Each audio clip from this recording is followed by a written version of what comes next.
Welcome to Real World Peaceful Parenting, a podcast for parents that are tired of yelling, threatening, and punishing their kids. Join mom and master certified parent coach Lisa Smith as she gives you actionable, step-by-step strategies that'll help you transform your household from chaos to cooperation. Let's dive in. Welcome to today's episode. Today we're going to dig in deep and cover a topic that's near and dear to my heart, and one that I feel like I am an expert on and not in the best of ways.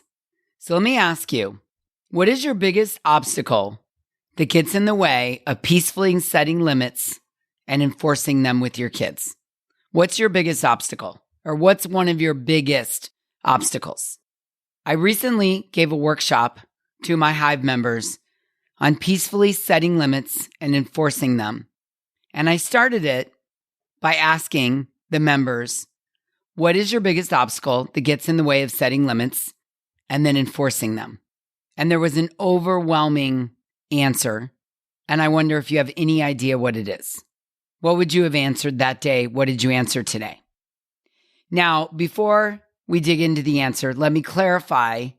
By limits, I mean we're peacefully setting limits or rules or policies or boundaries that you as the parent put into place ahead of time while regulated in order to resolve a processing problem your child is having, a specific processing problem.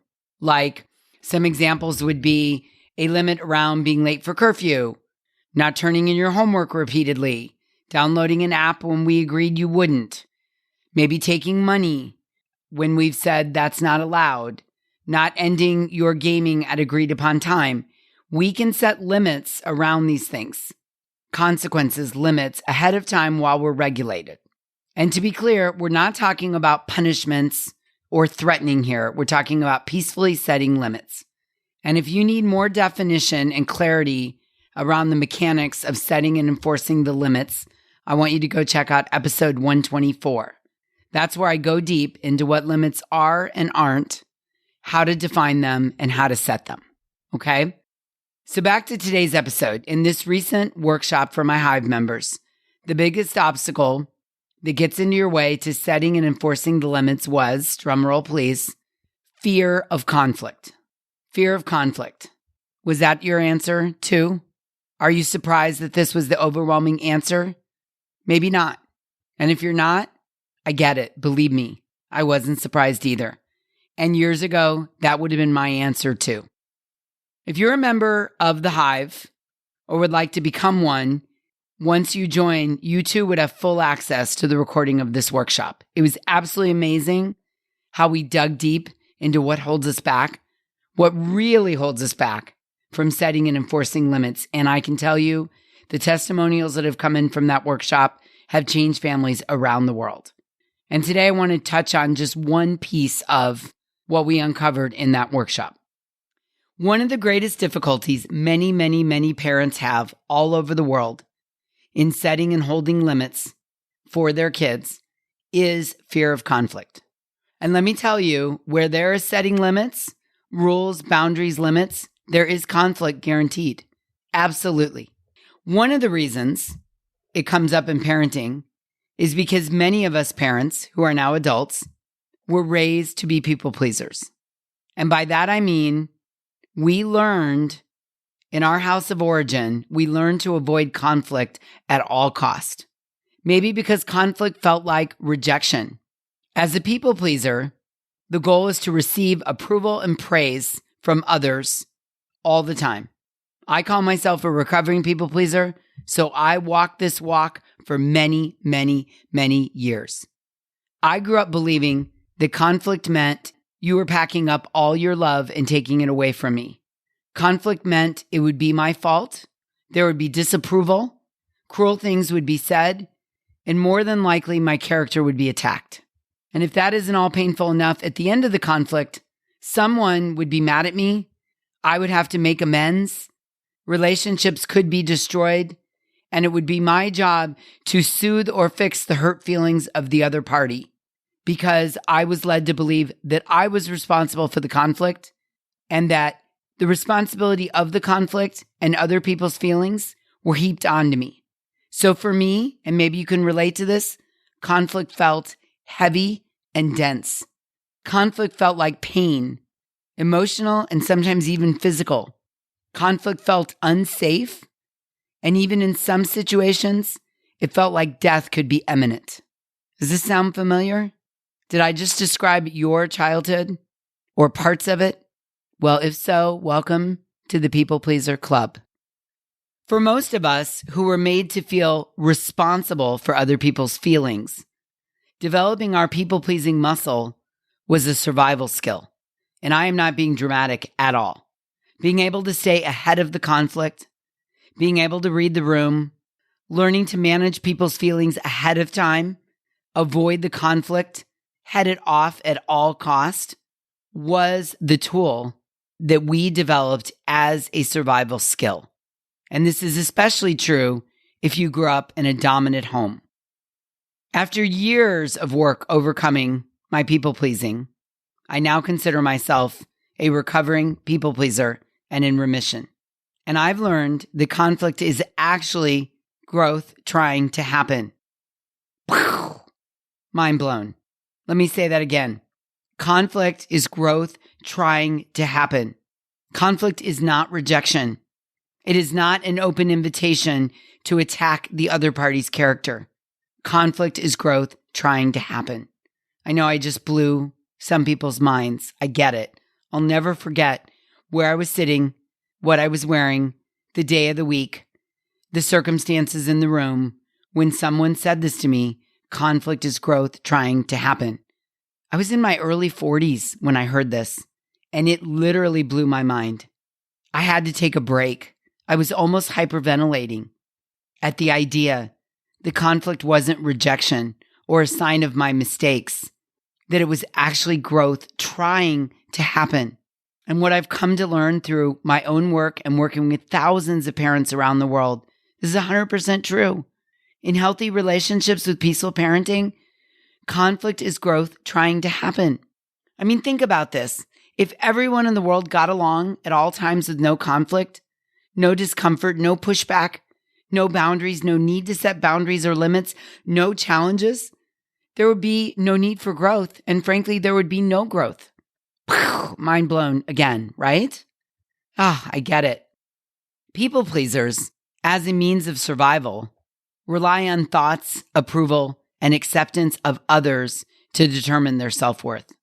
We're conditioned to be a good girl or a good boy, someone who works hard to keep the peace and doesn't rock the boat. And sometimes we develop these skills to feel safe and as a survival tool.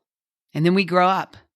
And what happens is when we feel conflict with or from another person, we get instantly dysregulated. We feel rejected. We feel bad. We feel wrong.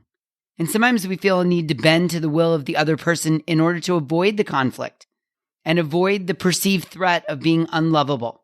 And the conflict can feel intolerable, incredibly uncomfortable, because we don't know how to deal with it.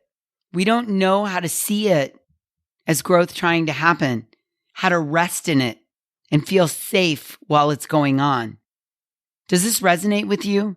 And if it does, then I'm going to guess that like many of my Hive members, you may also struggle with not only setting but enforcing the limits, especially with your kids, because setting and enforcing limits creates conflict. Even when you know as a parent that the limit is the right thing to do or what is best for your kids. I might even go so far as to say for some of you, setting the limit isn't really the problem, especially if you're able to set the limit while you're regulated and in your higher brain. I mean, that is the easy part or the doable part. I mean, we know that kids should follow rules. We know they need guidelines to follow and consequences when the rules aren't followed. That makes for healthy adults. But here's where the real challenge comes. If we're honest, as people pleasers or recovering people pleasers, the real challenge comes in the moment of enforcing the limit, in the heat of the moment. You with me? Yes, I know. The challenge comes when we enforce a limit and our kids get mad, I'm talking MAD, mad. And they push back. When they don't like the enforcement of the consequence of the limit, even though they agreed to it ahead of time. I mean, they signed the contract. The challenge comes when we enforce the limit and they storm. Big storm. Category 5. When they're dysregulated. When they say angry and mean things. When they shout back at you that your limit is stupid or unfair. When they want to power struggle over the limit. When they want to argue and battle. The challenge comes when they try to renegotiate the limit in the heat of the moment.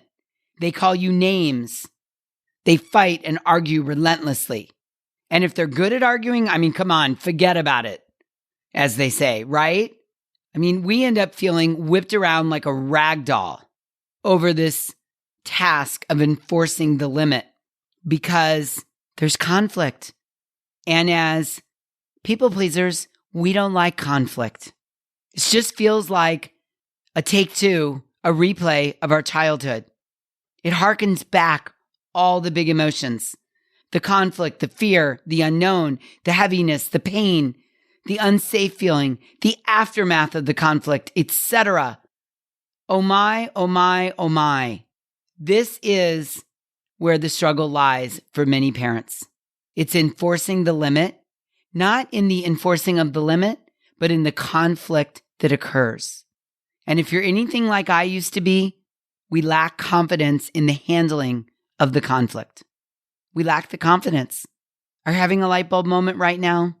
Let me say it again. This is where the struggle lies for many parents, especially people pleasers. They lack confidence in handling the conflict. And listen, where there's limits and boundaries and rules and consequences, there is the potential for conflict. It's inevitable. It's part of the dance. It's part of the process. We set limits and our kids push back. They challenge. They get mad. They have big emotions. They argue. They power struggle. They get dysregulated. And it is that conflict that trips us up. Believe me, I so get this. And I want to offer you the number one secret to being able to muck through the conflict as a people pleaser or recovering people pleaser when we're trying to enforce the limits with our kids. Yeah? Okay. The number one secret to setting effective limits with your kids is to present and enforce the limit peacefully with calm authority and confidence. Because what happens is when you lack confidence, it perpetuates anxiety as the parent, as the peaceful leader of the household.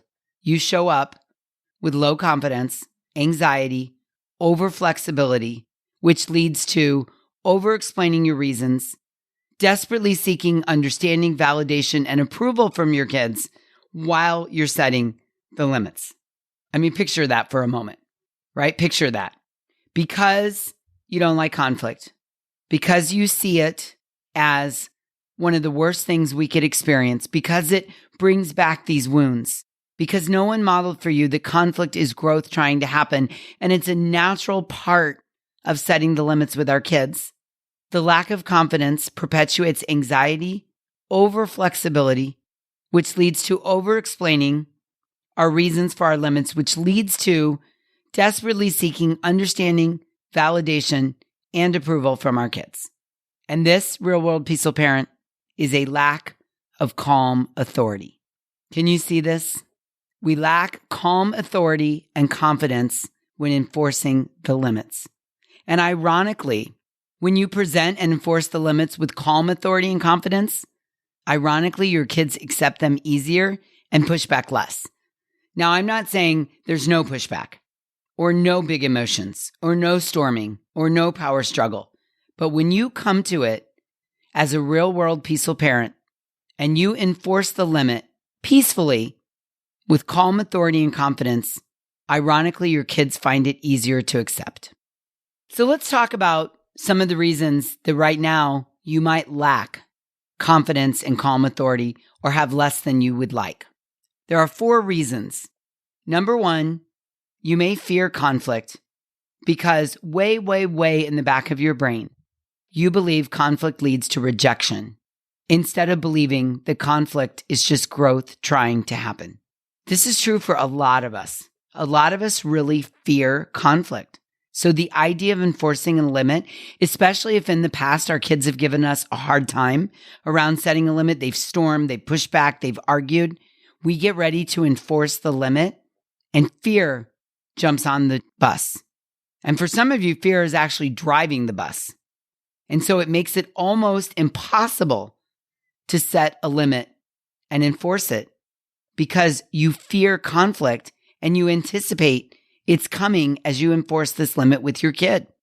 Reason number 2, you may believe that you are a bad person, i.e., not a good girl or good boy if you engage in conflict, let alone instigate it. I mean, come on, Lisa.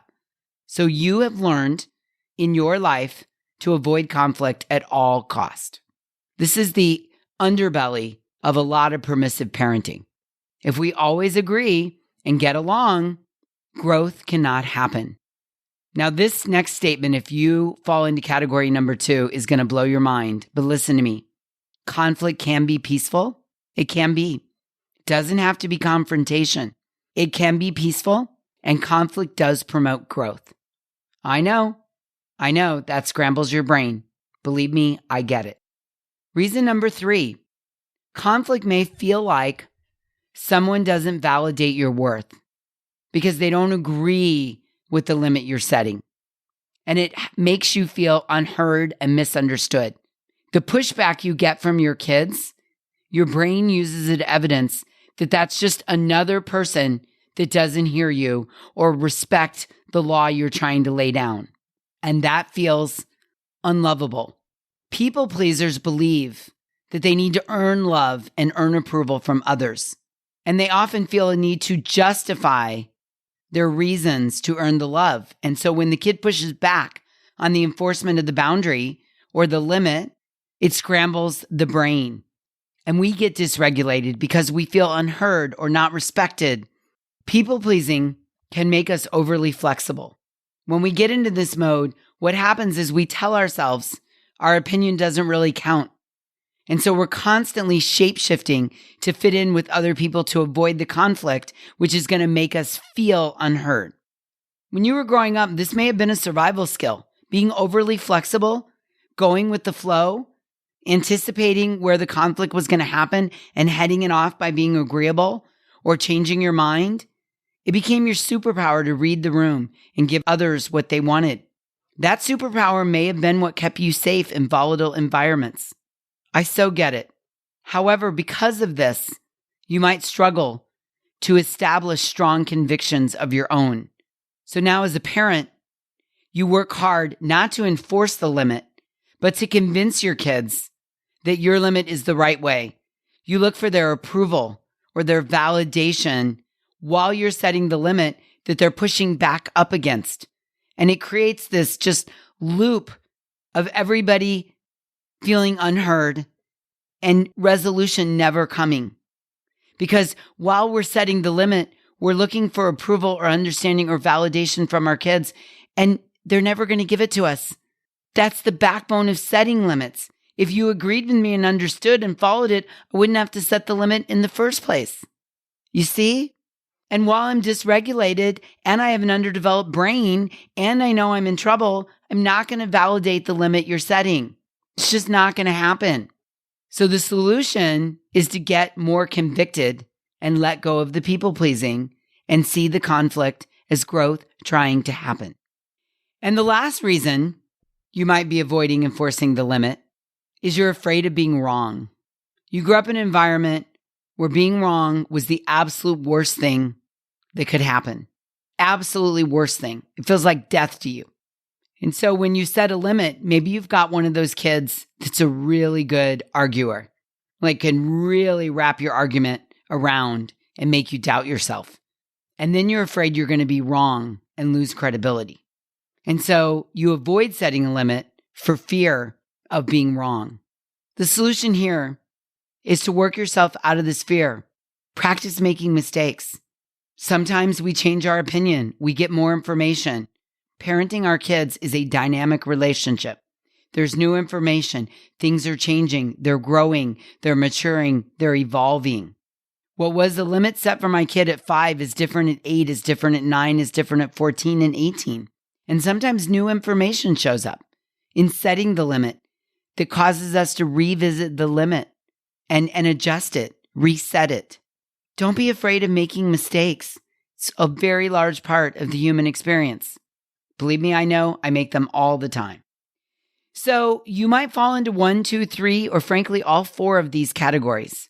And I bring them up because these categories are the roadblocks that are eroding your confidence. These are the categories that play into having you fear enforcing the limit. So what can you do about it? How can you grow in your confidence in your parenting and in setting limits, enforcing them? Well, let me ask you this. And admittedly, this is a weird question at this point in the podcast. I get it. And you might feel like when I ask this that we just took a crazy turn off the freeway. But hang with me for a minute. Here's the question to help build your confidence. Where in your life do you feel the most confident? Think about this for a minute. Where? We all have something. What's yours? Are you confident in the kitchen cooking? Are you confident in meal planning? Are you confident in prepping meals? Are you confident in yoga or meditation? Are you confident in your faith or your religion? Are you confident that you're a fast reader or a great cheerleader or a jewelry maker? Are you great with numbers and super confident in your ability to balance your checkbook? Are you confident in your ability to throw things away and get a room organized? Where do you feel the most confident? Go there. Think about doing that activity right now. And think about when you're doing that activity, whether it's jewelry making, balancing a checkbook, or organizing a room. How do you show up? What is your breath like? What is your stance like? What is your mindset like? How do you come into the room? How do you talk to people in the room that you're interacting with? Or how do you perform the activity?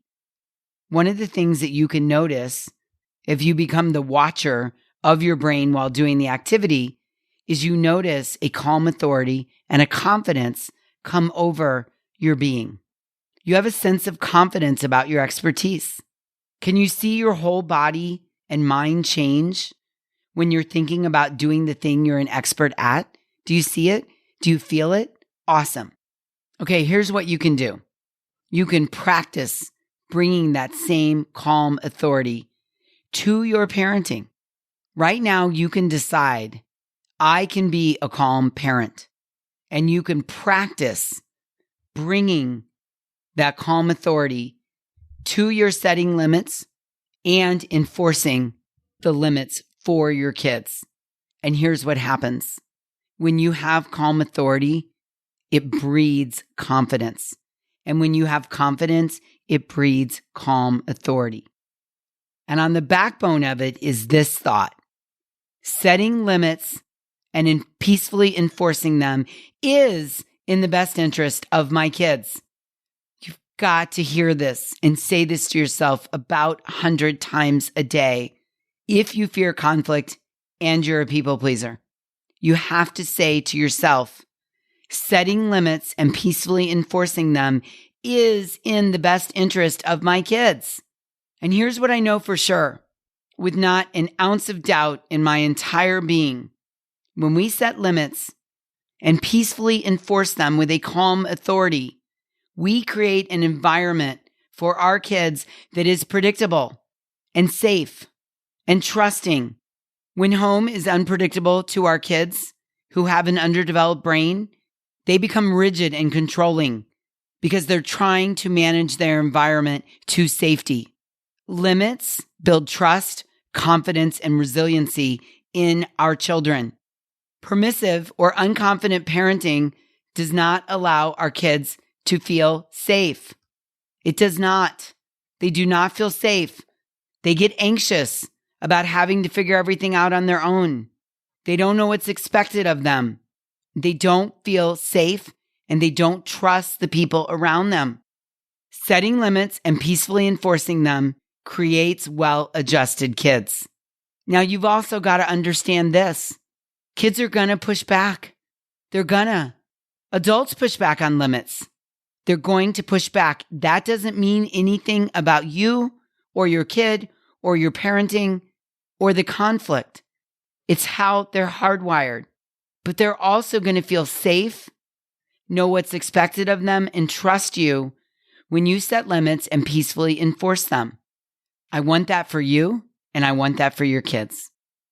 Now, I understand, believe me, I understand that recognizing, labeling, working on, and overcoming people-pleasing can be hard work. But let me tell you something, it is work worth doing. Healing these wounds, cleaning up the work, doing the self-healing so that you aren't fearful of conflict, so that you can peacefully set limits and enforce them. I truly believe there's no better gift you give your kids. There's no better gift. Because when you're setting limits and peacefully enforcing them, you're connected to your kid, even while he or she or they are pushing back. You're building trust and resiliency and confidence. Confidence breeds calm authority. Calm authority breeds confidence. And side note, confidence emanating from you breeds in your children a feeling of safety and security. She's got me. I'm safe. I can push back. I know the rules. I may not like them. I may have had a process problem in following them, but I trust her, and this feels like a safe and secure place. And modeling confidence and calm authority while enforcing limits breeds self-confidence in your kids and creates well-adjusted adults. And when you learn to overcome the fear of conflict and see conflict as growth trying to happen, it enhances all the relationships in your life. It is a rising tide that lifts all boats. Setting limits with your kids from a place of calm authority and confidence and not people-pleasing will take you away from lacking the ability to enforce the limit when it's time. Will take you away from trying to justify the limit in the heat of the moment. Will take you away from trying to get your kids to agree with or understand the limit you are enforcing, which never works. Will take you away from trying to validate the limit by getting your kids to see your side. Setting limits with your kids from a place of calm authority and confidence is the antithesis of people-pleasing and will allow you, as the parent, to stay regulated while enforcing the limit. Will allow you to avoid bending or being manipulated by your kid's counterargument. Will prevent you from giving in to negotiating a new limit while setting the current limit. That can be done later. Setting limits with your kids from a place of calm authority and confidence will allow you to hold space for your kids' big, negative, loud emotions and words coming out of their mouth. Will allow you to have compassion for yourself, for how hard this is and how wildly uncomfortable you are in the moment. Will allow you to remember that conflict is growth trying to happen. And this is my job as a parent, to set limits and peacefully enforce them. Will allow you to not take personally your kids' resistance to enforcing the limit. Setting limits with your kids from a place of calm authority and confidence will allow you to realize that your people-pleasing ways have no business being here in the room while I'm setting this limit. Will allow you to realize that your kid's job is to push back on the limit. And it doesn't mean that he, she, or they are rejecting me. And it will allow you to realize that conflict is part of an emotionally mature, authentic relationship, and all is well. Let me say that again. Conflict is part of an emotionally mature, authentic relationship, and all is well. I leave you with this. Conflict is growth trying to happen. Good, quote, unquote, well-rounded, interesting, emotionally mature people engage in peaceful conflict all the time. I did not know this until I was in my 40s, and it blew my mind to learn this. And I want you to know this. I want you to learn this. I want you to model this for your kids. Well-rounded, interesting, emotionally mature people engage in peaceful conflict all the time. And when we set limits for our kids and peacefully enforce them, our kids feel loved They know what is expected and they feel safe. Newsflash, your children are looking to you to guide them, to parent them, including setting limits because they have an underdeveloped brain. I say this all the time, but there's a reason why kids don't live on their own. They need help with you being the executive function, setting limits and enforcing them peacefully while their brain is continuing to develop, which happens at around the age of 25, by the way, when the brain is fully developed.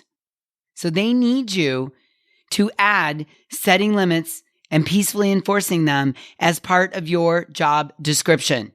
This is the job of a real-world peaceful parent. Setting limits and peacefully enforcing them are key components in the real-world peaceful parenting job description. Setting limits and enforcing them with anyone, let alone our kids, is hard enough without getting our people-pleasing ways tangled up in the conflict. What I know from personal experience and working with thousands of clients around the world on this is that when we clear out the people-pleasing, we allow growth to happen through the conflict. Oh, so good, isn't it? Oh, I needed to hear this today, and I hope it's resonating for you. I hope you're like, wow, Lisa, this has been your best episode yet. Thank you so much. So good, right? Okay, in next week's episode, I'm going to share with you a new way of thinking about setting the limits that will help tamp down the quest for approval, validation, or understanding from our kids while enforcing the limit. So stay tuned for that. If today's episode spoke to you at all, you are not going to want to miss next week's episode. And I want to make one request today. If you know a parent who is a people pleaser, please share today's episode with them. They will thank you and you will be paying it forward. And I appreciate it as well, as a recovering people pleaser who's come a long way in how I see conflict, how I think about it, and how I approach setting limits and peacefully enforcing them with my own kid. All right. Until we meet again, I'm wishing you peaceful parenting. Thank you so much for listening today. I want to personally invite you to head over to thepeacefulparent.com/welcome and sign up for my free Peaceful Parenting mini course. You'll find everything you need to get started on the path to peaceful parenting just waiting for you over there at www.thepeacefulparent.com/welcome. Can't wait for you to get started. Thanks for listening to Real World Peaceful Parenting. If you want more info on how you can transform your parenting, visit thepeacefulparent.com. See you soon.